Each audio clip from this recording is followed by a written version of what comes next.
Hello बच्चों, स्वागत है आपका हमारे इस चैनल में एक और क्लास में। तो आप सभी का स्वागत है। ठीक है, तो आप सभी जैसे आप थंबनेल देख के आए होंगे, आज की क्लास होने वाली है उसमें मैं आपको कंप्लीट गाइड करूंगा एंट्रेंस एग्जाम से रिलेटेड, साथ ही साथ आपके एडमिशन होने तक, आपके एडमिशन लेने तक, कॉलेज में एडमिशन लेने तक जो जो प्रोसेस होती है, आपके एंट्रेंस एग्जाम के संबंधित गाइड करना, स्ट्रेटेजी वगैरह। आज इस वीडियो में मैं आपको हर चीज के बारे में बताऊंगा। ठीक है, तो वीडियो के आखिर तक बनी रहेगा और पेन कॉपी अपने पास रखो। ठीक है, इंपॉर्टेंट पॉइंट्स नोट करना जो आपको इंपॉर्टेंट लगे, वैसे सभी इंपॉर्टेंट है, लेकिन तो आपको ऐसा लगे कि हाँ मुझे इन पॉइंट्स पे काम करना है, तो उन पॉइंट्स को नोट करते जाओ। ठीक है, तो चलिए आज के इस वीडियो को स्टार्ट करते हैं बिना किसी देरी के, और स्किप मत करना। ठीक है, मे बी आप कोई इंपॉर्टेंट पॉइंट छोड़ दो। तो सबसे पहले तो बच्चों आपको ये जानना है, क्योंकि अभी आप टेंथ में होंगे और ट्वेल्थ में होंगे। ठीक है, अभी आप टेंथ में होंगे या ट्वेल्थ में होंगे, या कोई अभी ट्वेल्थ तो पास, कई बच्चे होंगे जो एक साल किसी का गैप होगा, कोई कुछ कर रहा होगा, कोई कुछ कर रहा होगा, तो वो ऐसे भी स्टूडेंट होंगे। ठीक है, कुछ टेंथ में होंगे, कुछ ट्वेल्थ में होंगे, और कुछ जो है कुछ ऐसे होंगे जिन्होंने इलेवन ट्वेल्थ, टेंथ या ट्वेल्थ एक साल पहले, कुछ साल पहले कर लिया होगा। ठीक है, तो सबसे पहले आपको यही समझना होगा कि पॉलिटेक्निक क्या है। ठीक है, पॉलिटेक्निक क्या है, और उत्तराखंड में पॉलिटेक्निक के लिए आपको क्या क्या करना है, कैसे अप्लाई करना है, ये सब चीजें जान लेना। आप एलिजिबल हो या नहीं, ये सब चीजें जान लेना आपके लिए बहुत इम्पोर्टेंट है। ठीक है, अब पॉलिटेक्निक का बच्चों एक इंजीनियरिंग कोर्स है, या आप कह सकते हो कि इसके थ्रू आप इंजीनियर बनते हो, या आप फार्मासिस्ट बनते हो। ठीक है, ठीक है, तो यही आपके पॉलिटेक्निक। अब अगर आपको इस टॉपिक को और डीपली समझना है, बहुत ज़्यादा डीप में अगर आपको इसको समझना है, तो मैंने इस पे एक वीडियो बनाई है। हर एक चीज उस वीडियो में मैंने समझाई हुई है। अगर मैं यहाँ पे वो चीज आपको समझाने लग जाऊँ तो ये वीडियो काफी लंबा हो जाएगा। हो सकता है ये वीडियो 30 मिनट का हो जाए या 40 मिनट का हो जाए। ठीक है, तो मैं उस चीज पे ज्यादा नहीं जाना चाहता, इसके लिए आप वो वाली वीडियो देख सकते हैं मेरी। डिस्क्रिप्शन में मैं आपको लिंक दे दूंगा, स्क्रीन पे आपको यहाँ पे थंबनेल भी दिख रहे होंगे। जो जो चीजें, जो जो वीडियोस मैं आपको रिकमेंड करूंगा, उन वीडियोस को भी नोट करते जाना। डिस्क्रिप्शन में मैं लिंक दूंगा और आपको बताता रहूंगा कि कहाँ पे कौन सी चीज आपको मिलेगी। ठीक है, ओके। तो पॉलिटेक्निक मोटा मोटा आप ये समझो कि पॉलिटेक्निक एक ऐसा कोर्स है जिसके थ्रू आप इंजीनियर बनते हो अलग अलग फील्ड में। चाहे आपका कंप्यूटर साइंस हो, इंफॉर्मेशन टेक्नोलॉजी हो, सिविल इंजीनियरिंग हो, मैकेनिकल इंजीनियरिंग हो, इलेक्ट्रिकल इंजीनियरिंग हो, इलेक्ट्रॉनिक्स हो, कोई भी हो, केमिकल इंजीनियरिंग हो, आप इंजीनियर बनते हो। इसमें अलग अलग ब्रांचेस होते हैं। ठीक है, अब ये जो कोर्स पॉलिटेक्निक है, ये कुछ ग्रुप्स में बटा होता है। ठीक है, इस कोर्स को समझने के लिए आपको ग्रुप समझना पड़ेगा। सेकंड पॉइंट हमारा है ग्रुप्स। ठीक है, कोर्स से संबंधित है ग्रुप्स। ये ग्रुप्स क्या है, आपने सुना होगा ए ग्रुप, आपने सुना होगा ई ग्रुप, आपने सुना होगा पी ग्रुप। आखिर ये ग्रुप है क्या? तो चलिए इस चीज को भी समझते हैं। और ये ग्रुप जो है, मैंने जो अभी मैंने आपको कुछ देर पहले वीडियो बताई थी, उस वीडियो में भी मैंने आपको अच्छे तरीके से एक्सप्लेन किया हुआ है। ठीक है, ग्रुप से बच्चों देखिए, सबसे पहले ए ग्रुप की बात करते हैं। ए ग्रुप जो होता है वो इंजीनियरिंग का ग्रुप होता है, और इसकी जो इस कोर्स की, इस इंजीनियरिंग जो ई ग्रुप है, वो आपका 3 साल का कोर्स होता है। ठीक है, 3 साल का आप कोर्स करते हो। ठीक है, और आप यहाँ से इंजीनियर बनते हो अलग अलग फील्ड में। जबकि जो आपका ए ग्रुप है वो भी इंजीनियरिंग है, वो उससे उसके थ्रू भी आप इंजीनियर बने हुए। आपको जो डिप्लोमा मिलेगा उसमें 3 वर्ष का ही वो लिखा रहेगा, लेकिन आपको डायरेक्ट सेकंड ईयर में एडमिशन मिलता है। अब ये एडमिशन क्यों मिलता है ए ग्रुप में? ये ए ग्रुप इसलिए अलग बनाया है उन बच्चों के लिए जिन्होंने या तो 11th 12th में मैथ ही जिनकी रही होगी। ठीक है, या तो जिनकी 11th 12th में मैथ रही होगी, या वो बच्चे जिन्होंने आईटीआई किया हो, उन बच्चों के लिए वो बच्चे इस ग्रुप के लिए अप्लाई कर सकते हैं। ध्यान दीजिएगा, ए ग्रुप के लिए कौन अप्लाई कर सकता है? ए ग्रुप के लिए वही अप्लाई कर सकता है ये भी इंजीनियरिंग है, डिप्लोमा आपको सेम वैसे ही मिलेगा जैसे ई ग्रुप वालों को मिलता है, लेकिन यहाँ पे बस ये आपका होता है कि क्वालिफिकेशन इसमें थोड़ा अलग मांगी जाती है। या तो आप पीसीएम 11th-12th में आपकी पीसीएम रही हो, या आपने आईटीआई किया हो। ठीक है, तो दो चीजें, जिन्होंने ये दो चीजें करी हुई हूँ या इनमें से कोई एक चीज भी करी हुई, या तो पीसीएम से हो या फिर आपका आईटीआई किया हो, तो उनको वो इस चीज ग्रुप के लिए एलिजिबल हो जाता है।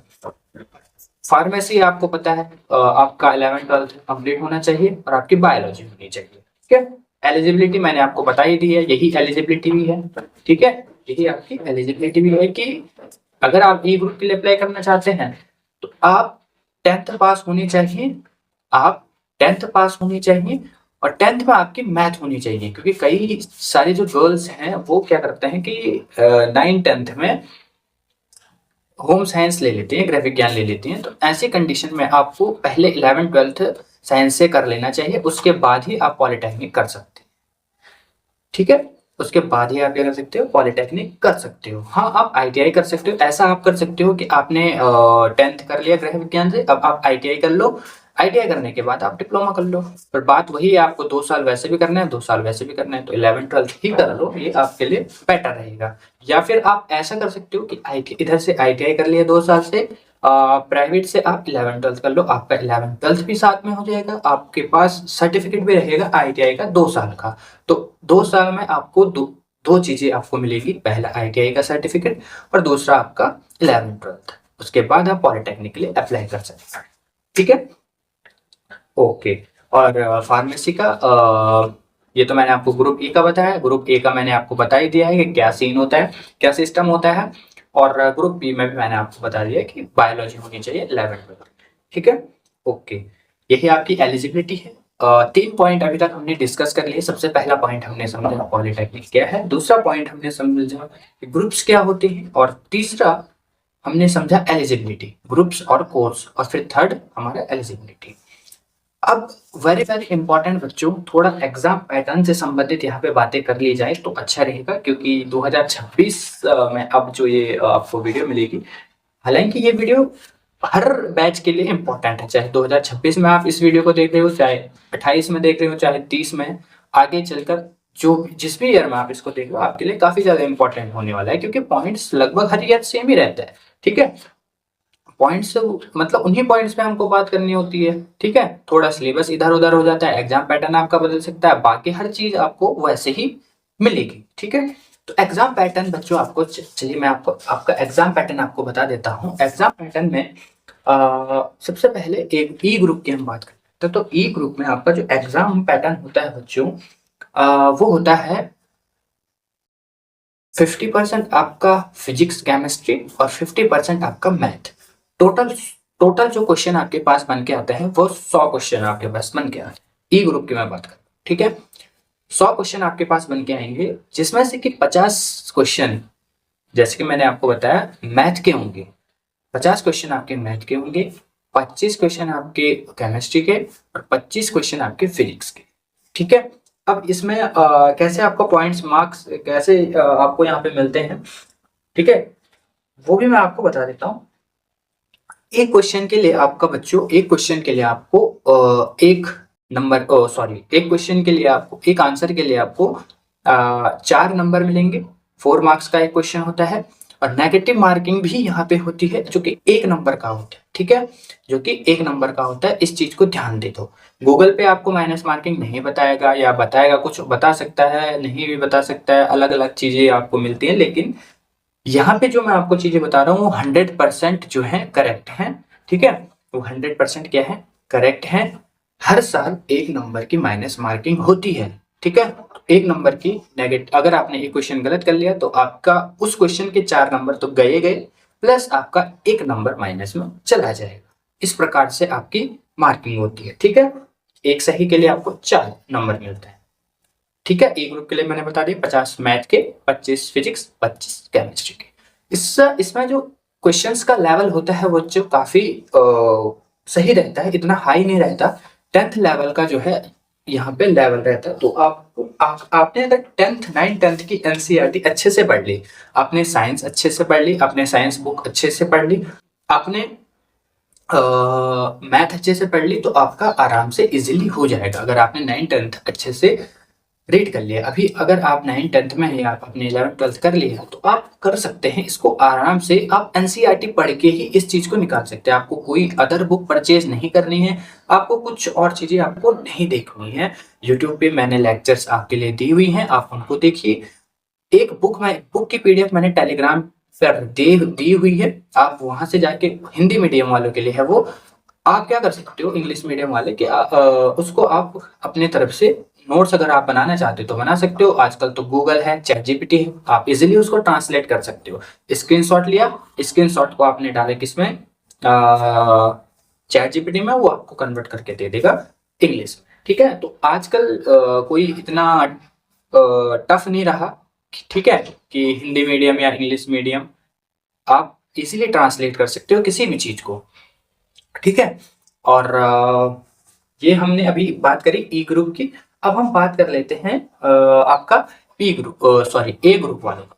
ठीक है, अगर कुछ कुछ चीजें छूट रही हुई जो मेरे दिमाग में भी नहीं आ रही होंगी कि जो बताना इंपॉर्टेंट होगा, क्योंकि कुछ कुछ चीजें स्किप हो जाती है, काफी सारी पॉइंट्स पे जो है आपके साथ डिस्कस करना है, तो कुछ कुछ पॉइंट्स जो है बच्चे छूट जाती हैं, तो आप कमेंट कर देना कि सर आपने इन पॉइंट्स पे बात नहीं की, मुझे इन पॉइंट्स पे डाउट है। ठीक है, इन टॉपिक्स पे मेरे को डाउट है।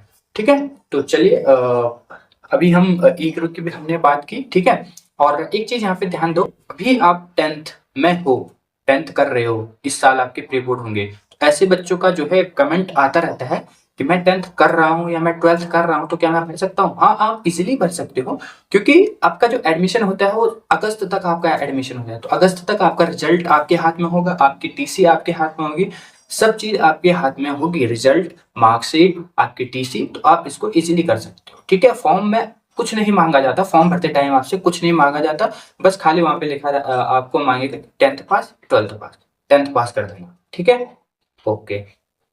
और फिर इसके बाद ए ग्रुप में क्या होता है, ए ग्रुप में जो है आपके 40 क्वेश्चन आपके आते हैं मैथ के, ध्यान दीजिएगा, 40 क्वेश्चन आपके गणित में के आते हैं, 20 आपके केमिस्ट्री, 20 आपके पास फिजिक्स, और 20 आपके पास बेसिक इंजीनियरिंग। और बेसिक इंजीनियरिंग में कोई ऐसा नहीं कि वो अलग से सिलेबस होगा, बेसिक इंजीनियरिंग में आपको फिजिक्स ही पूछी जाती है, जैसे जैसे इलेक्ट्रिसिटी के बारे में आपसे पूछ लिया जाए। ठीक है, कई सारी चीजें हैं, इसमें मेन आपका इलेक्ट्रिसिटी होता है, और कुछ कुछ चीजें आपके मतलब ऐसे नॉर्मल फिजिक्स ही होता है, मैग्नेट मैग्नेट के बारे में आपसे पूछ लिया जाएगा, इलेक्ट्रिसिटी के वगैरह के बारे में आपसे पूछ लिया जाएगा, तो ज्यादा वो नहीं होता कि हमें अलग से कुछ और टॉपिक पढ़ने पड़ेंगे, वही होता है, मतलब आपको मेन फिजिक्स, मेन केमिस्ट्री और मेन मैथ पे अगर आपने अच्छे से मैथ पे अगर आपने अच्छे से फोकस कर लिया इन 3 सब्जेक्ट पे, तो आपका इजीली निकल जाएगा। आपको घबराना नहीं है कि इंजीनियरिंग, बेसिक इंजीनियरिंग क्या है, हमने तो आज तक पढ़ा ही नहीं है, हम कैसे कर पाएंगे इसको। बेसिक इंजीनियरिंग आपका बेसिकली फिजिक्स और केमिस्ट्री ही होता है, ये आपको समझ लीजिए। ठीक है, क्योंकि इंजीनियरिंग में भी तो आप साइंस ही पढ़ते हो ना, ऐसे कोई अलग से तो रहता नहीं है, तो बेसिक इंजीनियरिंग में आपका साइंस ही आता है। ठीक है, तो इसका जो लेवल होता है वो थोड़ा हम कह सकते हैं ई ग्रुप से थोड़ा ज्यादा हो सकता है, बट इतना ज्यादा भी नहीं होता। ठीक है, क्योंकि मैंने खुद एग्जाम दिया हुआ है, और अगर आपने 10th अच्छे से, 10th लेवल तक आपने बढ़िया से पढ़ा है, आप इसको इजीली कर लो। ठीक है, और जिन्होंने, आजकल तो कंपटीशन बहुत ज़्यादा है, तो लगभग 11th-12th सभी अच्छे से करते हैं, सबके अच्छे अच्छे परसेंटेज आते हैं, तो कंपटीशन का लेवल हार्ड हो जाता है। ठीक है, क्योंकि सोशल मीडिया आज के ज़माने में सबके पास है, यूट्यूब सबके पास है। ठीक है, बुक्स अवेलेबल सब पे है, चाहे वो गांव का बच्चा हो चाहे वो शहर का बच्चा हो, तो पढ़ आजकल सभी रहे हैं, तो कंपटीशन का लेवल थोड़ा बढ़ जाता है। ठीक है, इतना भी नहीं बढ़ता, क्योंकि कंसिस्टेंसी हर कोई कंसिस्टेंसी हर किसी में नहीं रहता। ठीक है, जो बच्चा कंसिस्टेंसी से जो है पढ़ता रहता है, वही जो है अच्छा कर पाता है। ठीक है, आज पढ़ा, आज 10 घंटे पढ़ लिए, 8 घंटे पढ़ लिए, एक हफ्ते तक कुछ पढ़ा ही नहीं, तो ऐसा नहीं चलेगा। 2 घंटे पढ़ो लेकिन रोज पढ़ो, 2 घंटे पढ़ो लेकिन रोज पढ़ो, 1 घंटा भी पढ़ो लेकिन 1 घंटे से कम नहीं। ठीक है, 1 घंटा पढ़ो, साइंस और मैथ को 1 घंटा दो, आराम से एंट्रेंस निकल जाएगा, लेकिन डेली देना है, प्रैक्टिस डेली करनी है, ठीक है। ओके, अब इसके बाद जो है पी ग्रुप का जो है पी ग्रुप का जो है, आप इस पी ग्रुप की बात कर लेते हैं बच्चों। पी ग्रुप में जो है आपका क्या क्या पूछा जाता है, तो देखिए पी ग्रुप में जनरली अगर आप मैथ, अगर आपकी पीसीएम भी है और पीसीबी भी है 11th-12th में, तो आप पी ग्रुप के लिए अप्लाई कर सकते हैं, ठीक है। पी ग्रुप के लिए आप अप्लाई कर सकते हैं। ऐसी कंडीशन में आपके पास क्या होता है, ऐसी कंडीशन में है आपके पास क्या क्या क्वेश्चंस आते हैं। पीसीएम पीसीबी कोई भी हो चलेगा, ठीक है, कोई भी हो चलेगा, पीसीएम हो या फिर पीसीबी हो चलेगा, ठीक है। अभी मैंने कुछ देर पहले आपको पीसीबी बोला था, तो पीसीएम वाले भी इसके लिए अप्लाई कर सकते हैं। अगर इसमें पेपर कैसे आता है, इसमें जो है सेम वही होता है, 50 क्वेश्चन आपके मैथ के, 25-25 आपके केमिस्ट्री वगैरह के, ठीक है, और 50 आपके बायोलॉजी के। अब यहाँ पे कंफ्यूजन वाली भी आती है कि आपने कहा 100 क्वेश्चन आ रहे टोटल टोटल, तो ये क्या हो गया। तो देखो मैथ और बायोलॉजी में से आपको एक ही करना पड़ता है, ऐसा नहीं कि आधे क्वेश्चन मैथ के कर ले आधे बायोलॉजी के कर ले, या तो बायोलॉजी करो या तो मैथ करो, दोनों में से एक करना होता है, ठीक है। और फिजिक्स केमिस्ट्री दोनों का सेम होता है, फिजिक्स केमिस्ट्री तो करनी होती है, लेकिन बायो और मैथ में से एक करना होता है, ज्यादातर बायो ही करते हैं, ठीक है। पीसीएम लेने वाला क्यों ही फार्मेसी पी ग्रुप के लिए अप्लाई करेगा, ठीक है, तो वही है। अब इस चीज के बारे में हमने बात कर ली है, ठीक है। जो हमारा एग्जाम पैटर्न है, इसका लेवल भी आपका थोड़ा ऊंचा रहता है 11th-12th के बेस पे, क्योंकि आप इसको कर रहे हो, तो इसमें क्वेश्चंस का लेवल ठीक रहता है, ठीक है। अब एक मिनट, सॉरी, अब एक और चीज आपके साथ डिस्कस करनी है बच्चों, ठीक है। हमने एग्जाम पैटर्न एंड सिलेबस की बात, सिलेबस जो है मैंने अपलोड करा हुआ है यूट्यूब पे, आप जाके उन टॉपिक्स को देख सकते हैं कि कौन कौन से टॉपिक्स, तीनों ग्रुप के लिए मैंने यहाँ पे सिलेबस डाला हुआ है, ठीक है। तीनों ग्रुप के लिए मैंने सिलेबस डाला हुआ है। पीडीएफ चाहिए होगी तो पीडीएफ आपको इंस्टाग्राम पे, इंस्टाग्राम टेलीग्राम पे मिल जाएगी, लिंक डिस्क्रिप्शन में होगा, चैनल के डिस्क्रिप्शन में भी मैंने आपको दिया है, और यहाँ वीडियो के डिस्क्रिप्शन में भी मैं आपको दे दूंगा। लेकिन वीडियो जरूर देखना, क्यों देखना, क्योंकि वीडियो आप ऐसा मत सोचने कि डायरेक्ट पीडीएफ डाउनलोड कर लेंगे देख लेंगे, वीडियो में जो है मैंने आपको साथ साथ में ये भी बताया है कि कौन से टॉपिक वेरी वेरी इंपॉर्टेंट है, कौन से टॉपिक पे आपको कम ध्यान देना है, और सबसे कम ध्यान आपको किन टॉपिक्स पे देना है। मेन जिनसे बहुत ज्यादा क्वेश्चंस पूछे जाते हैं उन टॉपिक्स पे मैंने वहां पे बताया हुआ है अच्छे से, ठीक है। एक होता है कि आपने खाली पीडीएफ देख लिया हो गया, चलिए इससे तो आपको पता चल जाएगा कौन कौन से टॉपिक आएंगे, लेकिन वीडियो देखना जरूरी है, क्योंकि उसमें मैंने बताया है। ये मत सोचिएगा कि मैं अपने वॉच टाइम के लिए या अपना जो है चैनल मोनेटाइज के लिए आपको बता रहा हूँ। आप चाहे तो आप नहीं भी देख सकते हैं, ठीक है, मुझे इससे कोई यहाँ पे वो नहीं होगा, ठीक है। लेकिन देखना जरूर, क्योंकि उसमें मैंने बताया हुआ है कि मेन टॉपिक्स कौन कौन सी हैं, किन पे ज्यादा फोकस आपको करना है, ठीक है। ओके, इसके बाद एक और पॉइंट है यहाँ पे प्रिपरेशन वगैरह के, प्रिपरेशन स्टडी आपको, सॉरी स्टडी बोल रहा हूँ, प्रिपरेशन स्ट्रेटेजी आपकी क्या रहेगी, ठीक है। देखिए डिपेंड करता है कि आप, क्योंकि अपने आप को सब खुद ही जानते हैं, ठीक है। आपको भी पता होगा कि आप ब्रिलियंट हैं, एवरेज स्टूडेंट हैं, बिलो एवरेज हैं, ठीक है, कैसे स्टूडेंट हैं आपको पता होगा, ठीक है। तो अगर आप ज्यादा पढ़ाई करने वाले बच्चे नहीं हैं तो आपको ज्यादा समय देना पड़ेगा।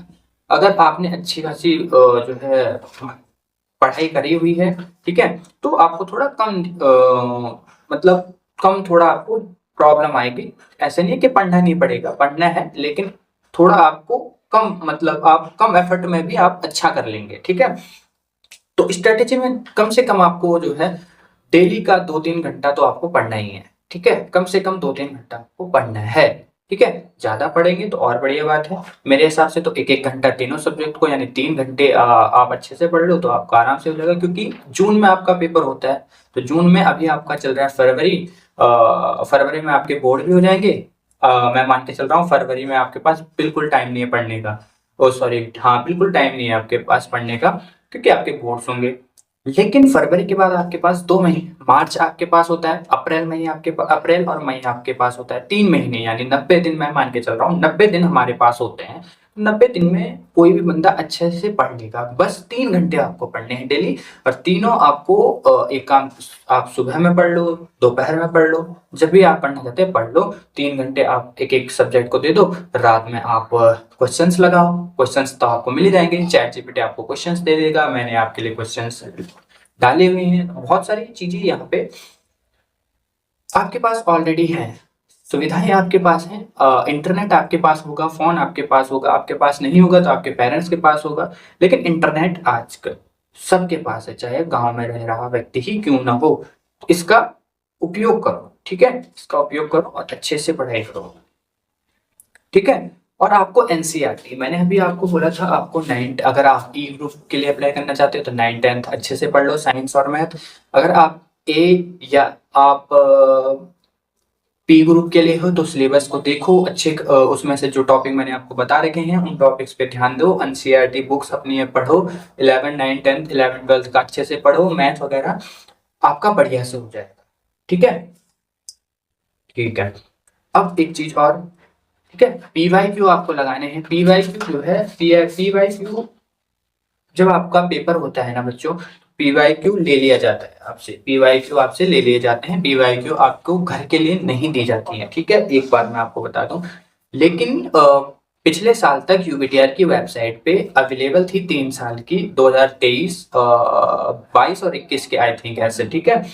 तो 3 या 2 साल की, शायद 2 साल की अवेलेबल थी, 23 और 22 की। तो वो पीवाईक्यू आपको टेलीग्राम पे मिल जाएंगे, वहां से भी आप अंदाजा लगा सकते हैं कि किस लेवल के क्वेश्चन आपको पूछे जा रहे हैं, कैसे क्वेश्चन आपको पूछे जा रहे हैं, ठीक है। तो मेरे टेलीग्राम चैनल का लिंक अगेन मैं आपको बोल रहा हूँ, आपको डिस्क्रिप्शन में मिल जाएगा, वहां से टेलीग्राम चैनल ज्वाइन कर लो, चाहो तो व्हाट्सएप भी ज्वाइन कर सकते हो, वहां पे आपको हर चीज आपको वहां पे मिल जाए, ठीक है। एक बच्चा कह रहा था कि पी ग्रुप का सिलेबस दे दो, नया सिलेबस, तो नया सिलेबस कुछ है नहीं सिलेबस में, कुछ कुछ टॉपिक्स जो है मैंने पिछले साल मैंने वो पीडीएफ बनाई थी, मैं उसमें इंक्लूड करना भूल गया, तो सिलेबस चेंज नहीं हुआ है, तो वो चैप्टर्स मेरे को उसमें इंक्लूड करने हैं, बाकी आपका सब अच्छा खासा है, ठीक है, बस सब बढ़िया है बाकी उसमें। ओके, एक दो चैप्टर्स के चक्कर में आप ये मत सोचो, एक दो चैप्टर्स जब सर देंगे हम तभी पढ़ेंगे, जो चीज आपके पास अवेलेबल है उस पे पहले फोकस करो, उसको तो पढ़ लो, एक दो चैप्टर बाद में पढ़ लेना, ठीक है, एक दो चैप्टर बाद में पढ़ लेना, पहले जो है उस पे तो फोकस कर लो, ठीक है। ओके, उसके बाद मैथ्स पे आप अच्छे से फोकस करो, क्योंकि 50 क्वेश्चन आपके मैथ से ही पूछे, ज्यादा क्वेश्चन आपके मैथ से ही पूछे जाएंगे, ठीक है। और मोर इम्पोर्टेंट, सबसे इम्पोर्टेंट बात मैंने पहले भी कही थी, कंसिस्टेंसी, ठीक है, कंसिस्टेंसी ही आपको अच्छी रैंक दिलाएगी, अच्छा कॉलेज, अच्छी ब्रांच दिलाएगी, ठीक है। जो इस चीज को समझ गया, इस एक वर्ड को, इस एक शब्द को समझ गया, समझो उसका, उसकी अच्छी रैंक आ गई, ठीक है। ओके, अब चलिए, हमने एग्जाम पैटर्न, आपका सिलेबस, आपको क्या पढ़ना है, कैसे पढ़ना है, कितना स्टडी करना है, कितना स्टडी नहीं करना है, ये इन सब चीजों पे बात तो कर ली। अब फॉर्म के रिगार्डिंग बात कर लेते हैं, फॉर्म कब निकलते हैं, क्या निकलते हैं, जैसे कि मैं आपको वीडियो ऑलरेडी दे चुका हूं कि फॉर्म निकल चुके हैं, फॉर्म भर लो। और फॉर्म कैसे भरते हैं, आप अपने फोन से कैसे भरें, आप अपने फोन से कैसे इसको भर सकते हैं, उस पर भी वीडियो बनाए हुए, उसका लिंक भी डिस्क्रिप्शन बॉक्स में मैं आपको दे दूंगा। अगर फिर भी आपसे नहीं हो पा रहा, आप नहीं भर पा रहे हो, तो एक काम करना, स्क्रीन पे मैं आपको एक नंबर देता हूँ, आप इस नंबर से कांटेक्ट कर सकते हो, और यहाँ आप जो है इस नंबर से आप मेरे से कांटेक्ट कर सकते हो, आपका फॉर्म जो है मैं आपको भरवा के दे दूंगा। बस जो है 100 रुपीज एक्स्ट्रा आपके लगेंगे, क्योंकि आपका जितना भी फॉर्म फीस होगा, फॉर्म फीस आपका 800 जनरल कैटेगरी के लिए, और गर्ल्स के लिए आपका 800 रहता है, और SC ST वालों के लिए 500, बाकी जितने भी कैटेगरी के हैं उनके लिए 800 रहते हैं। तो 100 रुपीज आपसे एक्स्ट्रा जो है चार्ज करना करूंगा, लेकिन आपका फॉर्म अच्छे से भर दूंगा, ठीक है। इसमें आपको कोई भी यहाँ पे डाउट नहीं होगा, ठीक है, क्योंकि मैं आपको कही पिछली बार भी मैंने बच्चों में देखा कि उन्होंने काउंसलिंग जो है साइबर कैफे से करवाई, उन्होंने फॉर्म भरवाया साइबर कैफे से। साइबर कैफे वाले 150-150 रुपए, 200-200 रुपए ले लेते हैं और आखिरकार वो गलत भर देते हैं। पिछली बार बहुत सारे बच्चों का एक ही कमेंट आ रहा था काउंसलिंग करते समय, मेरा ये डिटेल गलत होगी, मेरी ये डिटेल गलत हो गई, इसको चेंज कैसे करूं, क्या करूं, कैसे करूं। अब जब उनसे पूछो कहाँ से भरवाया, तो साइबर कैफे से। तो अब मैं आपको एक ऑप्शन दे रहा हूँ कि आप मुझसे भरवा सकते हैं, ठीक है। बस आपसे 100 रुपीज जो है मैं एक्स्ट्रा चार्ज करूंगा इस चीज का, लेकिन अच्छे से आपको भर दूंगा, अब अच्छे से आपका जो है फॉर्म भर दूंगा, ठीक है। ओके, तो फॉर्म फिलिंग की रही बात, मैंने आपसे डिस्कस कर ली है। अगर आप खुद भरना चाहते हैं तो वीडियो मैंने आपको बोला है कि वीडियो उपलब्ध है, अवेलेबल है, ठीक है।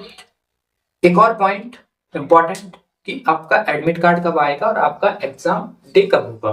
देखो, हर साल देखा गया है कि जून फर्स्ट या सेकेंड वीक में आपका एग्जाम कंडक्ट हो जाता है, और जून के जिस दिन आपका एग्जाम होगा उससे 1 या 2 हफ्ते बाद आपका, यानी जून लास्ट तक जो है आपका, या जुलाई फर्स्ट तक आपका जो है रिजल्ट भी अनाउंस हो जाता है, आपका रैंक कार्ड भी आपका आ जाता है, ठीक है। तो एडमिट कार्ड आपका जैसे 7 जून को आपका पेपर होगा, तो उससे 1 हफ्ते पहले यानी 1-2 तारीख या 30 मई ऐसे में आपका जो है एडमिट कार्ड आ जाएगा, ठीक है। और एडमिट कार्ड को जब आप डाउनलोड करोगे, एक क्वेश्चन बच्चों का रहता है कि हम एडमिट कार्ड प्रिंटेड कैसे ले जाए, कलर में ले जाए, ब्लैक एंड व्हाइट में ले जाए। तो उसमें ऐसा कुछ लिखा नहीं रहता आई थिंक, लेकिन एडमिट कार्ड जब आप डाउनलोड करोगे तो उसके नीचे सारे पॉइंट्स आपके लिखे रहते हैं कि आपको क्या क्या लाना है, आपको क्या क्या नहीं लाने हैं, आपको किस फॉर्म, अगर उसमें लिखा होगा print colour black and white तो उस कंडीशन में ले जाना, नहीं तो आप ब्लैक एंड व्हाइट ही ले जाना, ऐसे कोई दिक्कत वाली बात नहीं है। जब मैं गया था तो मैंने तो ब्लैक एंड व्हाइट में ही निकलवाया, ऐसा कोई वहां पे दिक्कत वाली बात नहीं थी, ठीक है। ओके, अब रिजल्ट मैंने आपको बता दिया कब अनाउंस होता है, रैंक, ठीक है। कट ऑफ इसमें कट ऑफ का कोई सीन नहीं होता है, ठीक है। आपकी रैंक आती है, आपकी रैंक आती है, ठीक है। जितनी कम रैंक उतना आपके लिए अच्छा, यानी रैंक बेसिकली यहाँ पे आपके पोजीशंस को दिखाता है। अगर आपकी 1 रैंक है यानी आप फर्स्ट पोजीशन पे हो, अगर आपके 10 रैंक है यानी आप 10th पोजीशन पे हो। तो ये आपके पोजीशन को दर्शाता है कि आप इतने पोजीशन पे हो, ठीक है। कम रैंक का मतलब ये नहीं है कि आपके कम नंबर आए हैं, कम रैंक मतलब ज्यादा नंबर।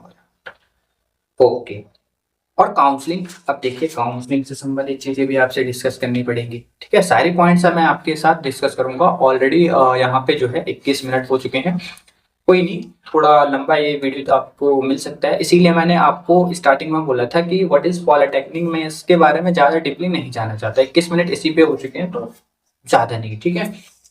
काउंसलिंग से संबंधित देखो बच्चों, आपके 3 काउंसलिंग होते हैं। पहले ध्यान से सुनो, ध्यान से सुनो, 3 काउंसलिंग आपके होते हैं। पहली काउंसलिंग आपकी ऑनलाइन, दूसरी काउंसलिंग आपकी ऑनलाइन, थर्ड काउंसलिंग होती है आपकी स्पॉट काउंसलिंग। अब ये स्पॉट काउंसलिंग क्या होती है, स्पॉट काउंसलिंग क्या होती है, स्पॉट स्पॉट मतलब, स्पॉट आपको पता होगा कि जहां आप एडमिशन लेना चाहिए, ऑन द स्पॉट आपने सुना होगा, ऑन द स्पॉट यानी जिस कॉलेज में आपको एडमिशन लेना है आप वहां जाके ऑफलाइन एडमिशन ले सकते हैं। तो फर्स्ट सेकंड आपका, अगर आपको फर्स्ट में नहीं मिला, सेकंड में भी नहीं मिला, तो आप थर्ड में क्या करोगे। देखिए हर साल क्या होता था कि कॉलेज में जाएंगे, आपको जिस कॉलेज में जो ब्रांच चाहिए आपको वहां जाना है, और वहां पे आपको, क्योंकि हर काउंसलिंग से पहले आपका जो है वो आता है,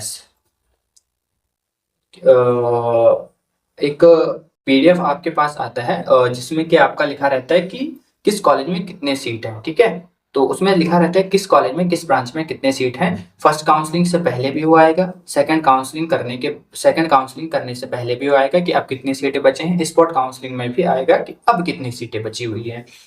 तो उस पीडीएफ को देखना, आपको जो कॉलेज है चाहिए, जो ब्रांच चाहिए देखना, उसमें चेक करना कि क्या इस कॉलेज के इस ब्रांच में जो है सीट है या नहीं, उसके अकॉर्डिंग आप काउंसलिंग करना। और 2 काउंसलिंग आपकी होती है, सपोज दोनों ऑनलाइन काउंसलिंग में आपको नहीं मिला तो आपको ऑन द स्पॉट यानी जिस कॉलेज में जो ब्रांच चाहिए वो चेक करके आपको वहां जाना है और वहां पे काउंसलिंग करनी है। पहले कुछ सालों तक मतलब यही होता है। अब पिछले साल इन्होंने क्या किया कि पिछले साल इन्होंने कर दिया पहले आओ पहले पाओ। अब उसमें क्या क्या होता था कि जो पहले गया चाहे उसकी भले कितनी भी रैंक आई है तो उसको सीट मिल गई। तो ये उन्होंने पिछले साल यानी 2025 में इन्होंने आपके जो सीनियर हैं उनके साथ ये गड़बड़ कर दिया। अब की बार क्या होता है, वो तो नोटिफिकेशन आने पे ही, जो जब काउंसलिंग का नोटिफिकेशन आता है स्पॉट काउंसलिंग का, वो तभी पता चलेगा लेकिन ये दोनों कंडीशन आपके साथ हो सकती हैं, दोनों में से कुछ भी हो सकता है।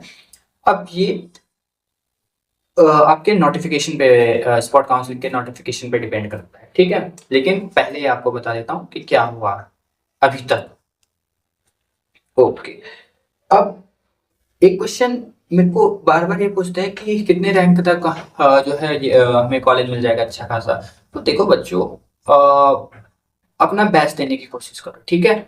इस क्वेश्चन का आंसर जो है कोई भी नहीं दे सकता कि आपको कॉलेज मिल ही जाएगा, जो कॉलेज आपने चुना है वो कॉलेज आपको मिल ही जाएगा, ये आपको कोई नहीं बता सकता। ये मैं पहले जो आपको बता रहे, मतलब जो ऐसी वीडियो बना रहा है, ठीक है, मतलब समझो कि थोड़ा आप अपना टाइम वेस्ट कर रहे हो, ठीक है। वीडियो तो कोई नहीं, वीडियो आप देख लो, इससे कोई फर्क नहीं पड़ता। इनफैक्ट मैं भी वीडियोस बनाता हूँ, लेकिन मैं हर वीडियोस में आपसे कहता हूँ कि काउंसलिंग बच्चों एक ऐसी चीज नहीं है कि आपको सटीक आंसर मिल जाए कि हाँ आपको कॉलेज मिलेगा ही, ठीक है। आप अनुमान लगा सकते हो बस, इससे ज्यादा आप नहीं कर सकते कुछ, ठीक है। ठीक है, कोई कभी कभी किस्मत नाम की भी कोई चीज रहती है, तो ठीक है, ज्यादा रैंक वालों को भी बढ़िया कॉलेज मिल जाता है और बढ़िया अच्छे खासे रैंक वालों को भी कॉलेज नहीं मिल पाता, ऐसा भी मैंने देखा हुआ है, ठीक है। तो ये क्वेश्चंस अगर आप आपके दिमाग में आ रहा है तो आप देखिए आपकी रैंक कितनी आई है, आप किस कॉलेज के लिए अप्लाई कर रहे हो, कितने सीट वहां पे है, उस कंडीशंस पे आप देख लो कि कितने परसेंट चांस है, ठीक है। Okay, branch selection. अब ब्रांच सिलेक्शन में मैंने आपको वीडियो बनाई है कि उसका लिंक भी मैं आपको दे दूंगा कि आपको कौन सा ब्रांच, किस ब्रांच में कितना स्कोप है, मैंने हर चीज उसमें आपको बताया हुआ है। लेकिन आपने अगर आप पॉलिटेक्निक के लिए अगर आप फॉर्म भर रहे हो तो आपके दिमाग में होगा कि हाँ मैं मुझे सिविल इंजीनियरिंग करनी है, मुझे कंप्यूटर साइंस करना है, मुझे इंफॉर्मेशन टेक्नोलॉजी से जो है डिप्लोमा लेना है। तो इसमें आपका कोई वो नहीं होना चाहिए कि मैंने ये चीज अच्छी बता दी तो आप उसी तरफ चले गए। आपका इंटरेस्ट किस फील्ड में है आप उस चीज को देखिए, ठीक है। ये नहीं कि मैंने बोल दिया कि आईटी में इसको बहुत ज्यादा है तो आप वहां भाग गए, ठीक है। क्या पता मे बी आपका आप अच्छे सिविल इंजीनियरिंग में हो, आप अच्छे मैकेनिकल इंजीनियरिंग में हो, ठीक है। तो ये सब चीजें आपको नहीं देखनी, ठीक है। आपको जो अच्छा लगता है उस पर फोकस करेगा। वीडियो मैंने बनाई हुई है, चाहे तो आप उसको देख सकते हो, ठीक है। ओके, लास्ट में कॉलेज सिलेक्शन। कॉलेज सिलेक्शन आपको अच्छे से करना है, ठीक है। इंपॉर्टेंट कॉलेज कौन से हैं, चाहे इंजीनियरिंग के हों चाहे आपके फार्मेसी के हों, दोनों पे मैंने टॉप 10 कॉलेज कौन से हैं उत्तराखंड में, इन दोनों पे वीडियो बनाए हैं। दोनों का लिंक डिस्क्रिप्शन में जरूर दूंगा। हर वीडियो का लिंक आपको डिस्क्रिप्शन में मिल जाएगा बच्चों, तो इस चीज पे जरूर ध्यान दीजिएगा, डिस्क्रिप्शन जरूर चेक करिएगा, वहां पे हर वीडियोस के लिंक आपको मिलेंगे। टेलीग्राम चैनल का लिंक आपको मिलेगा, इंस्टाग्राम व्हाट्सएप ग्रुप चाहे कोई भी हो, वहां पे आपको लिंक जरूर मिल जाएगा, ठीक है। और फाइनली आपका एडमिशन होता है, तो फाइनली आपका क्या होता है, एडमिशन होता है।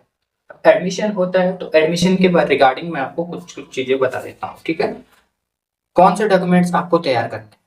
मार्च अप्रैल से ही अपने डॉक्यूमेंट्स, अप्रैल या मई, मई में जो है अपने डॉक्यूमेंट्स रेडी कर लेना, मई या जून तक, ठीक है। जैसे ही आपका पेपर होता है अपने डॉक्यूमेंट्स रेडी करवा लेना, ठीक है।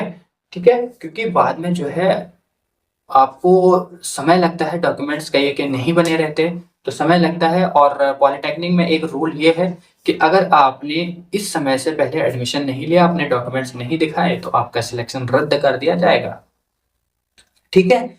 इस चीज का यहाँ पे ध्यान दीजिएगा। पहले तो डॉक्यूमेंट्स रेडी कर लेना, जैसे ही आपका पेपर होता है या जैसे ही आपका पेपर आपका खत्म होता है वैसे ही अपने डॉक्यूमेंट्स रेडी करवा लेना, ठीक है। एक और चीज मैं आपको बता दूं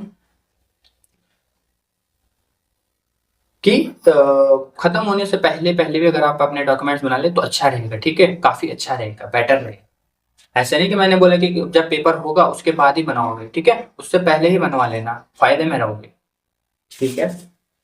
अब देखो एडमिशन में और क्या प्रॉब्लम आती है, एक तो डॉक्यूमेंट्स में बच्चों के पास डॉक्यूमेंट अवेलेबल नहीं रहता। अब जो बच्चे अदर स्टेट से हैं वो एडमिशन लेना चाहते हैं और वो अदर स्टेट से हैं, तो प्लीज अपना डोमिसाइल सर्टिफिकेट यानी अपना मूल निवास सर्टिफिकेट बनवा लो। अगर आप उत्तराखंड से हैं लेकिन आपके पास डोमिसाइल नहीं है तो ऐसी कंडीशन में आपका 10th 12th उत्तराखंड से होना चाहिए, तो आप एडमिशन ले सकते हो। अगर आपका 10th 12th भी उत्तराखंड से नहीं है तो ऐसी कंडीशन में आप डोमिसाइल जरूर बना लेना उत्तराखंड का, या कहीं का भी जहां आप रहते हो वहां का डोमिसाइल बना लेना, ठीक है। या तो 10th 12th उत्तराखंड से, या आपके पास डोमिसाइल होना चाहिए, ठीक है। तो इन चीजों का ध्यान रखें। अदर स्टेट से हो तो डोमिसाइल जरूर बना लेना, ठीक है। ओके, अब एडमिशन में कौन कौन से डॉक्यूमेंट लगेंगे उस पे वीडियो बनाए हैं, उसका लिंक डिस्क्रिप्शन में डाल दूंगा, देख लेना, ठीक है। 2 वीडियो बनाए हैं, दोनों वीडियो देख लेना, ठीक है।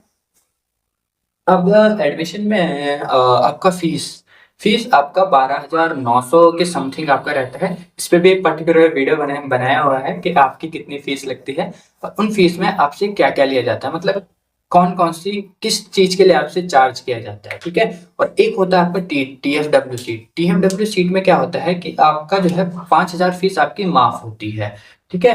यानी आपको केवल 8,000 फीस ही आपको पे करनी पड़ती है। सेम आपका आई थिंक EWS में भी होता है। EWS में आपको सीट्स भी मिल जाती हैं और आपका उसमें भी इसी तरीके से होता है। तो अगर आप इसका फायदा उठाना चाहते हैं तो आप इसका सर्टिफिकेट बना सकते हो। इसके लिए आपका इनकम सर्टिफिकेट यानी आय प्रमाण पत्र लगेगा।